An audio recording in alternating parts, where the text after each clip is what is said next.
In this video, we'll go through all the files and the folders that were created when we created project in the last video. So first thing we should look at is the project configuration file. Now, in order to take a look at that, you'll have to right-click on the project and click Edit csproj file. So the file name will be booklist.csproj.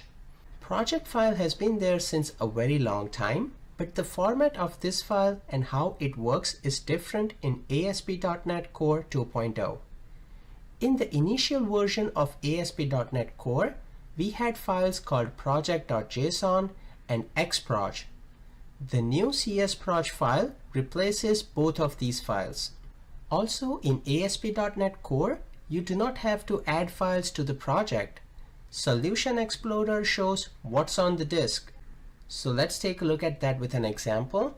Let's go to the location, we'll right click, open folder, and right here, let me add a new text file.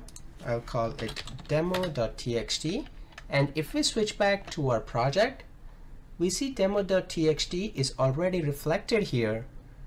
Earlier, what we had to do is that we had to include that inside the project, but it's not the case anymore. Now let's remove this file here. And let's go back to the CS project file. I'll just minimize this. Okay. And here the first thing you see is a property group, and there is target framework. And the value is .NET Core App 2.0. So 2.0 is the .NET Core framework which we selected when we created this project. The target framework here is called a node. And after that, you see a package reference here.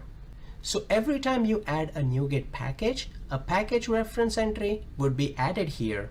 The ASP.NET Core.all is included in ASP.NET Core 2.0, which combines about 10 references which we had to reference in previous version of ASP.NET Core. And hence, it is called a meta package. Meta package already includes all packages supported by the ASP.NET Core team. In the next video, let's take a look at the properties folder.